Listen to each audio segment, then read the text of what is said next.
En France depuis 2015, mais voué à une expulsion prochaine, l'assassin présumé vendredi 18 février d'un responsable de centre d'asile à Pau nourrissait des reproches envers la structure, et voulait éviter de retourner au Soudan en guerre, selon le parquet, qui a écarté toute intention terroriste. La garde à vue du Soudanais de 38 ans a été prolongée samedi de 24 heures, et il sera déféré dimanche en vue d'une mise en examen pour assassinat et d'un placement en détention provisoire, a annoncé samedi en conférence de presse la procureure de Pau Cécile Jansac. L'agresseur n'était ni signalé, ni fiché dans le cadre de la radicalisation violente, et les éléments recueillis permettent d'écarter toute intention terroriste, a souligné Cécile Jansac, confirmant des premières informations vendredi de sources policières. L'agresseur ne voulait pas être expulsé au Soudan. L'homme a fait l'objet d'une première expertise psychiatrique, qui n'a mis en évidence aucune, mais il a reconnu les faits, et expliqué aux enquêteurs qu'il nourrissait des reproches à l'égard de la structure d'accueil de Pau, qu'il avait suivie il y a quelques années. Il considérait que sa situation n'avait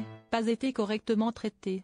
Plus précisément, il était venu vendredi au centre Isarcos de Pau pour obtenir de la structure, et donc de la victime, un papier à l'attention de l'OFPRA, Office français de protection des réfugiés et apatrides, afin de permettre son maintien sur le territoire national. Se disant en déshérence, il a évoqué la crainte d'avoir dû retourner au Soudan en raison des guerres locales qui ont motivé sa venue en Europe, a ajouté car l'homme était en voie d'expulsion. Arrivé en France en 2015, il avait vu sa demande d'asile refusée alors par l'OFPRA, mais, a rappelé Cécile Jansac, il bénéficiait de la protection subsidiaire internationale sur décision de la Cour nationale du droit d'asile. La justice a cette protection peut être accordée à une personne dont la situation ne correspond pas au statut de réfugié, mais pour laquelle il existe des motifs sérieux et avérés de croire qu'elle courait dans son pays un risque réel d'atteinte grave. Selon le site venu 3 fois au centre dans la semaine à la suite de condamnations pour violence, l'une avec un résident du foyer d'asile, l'autre en détention.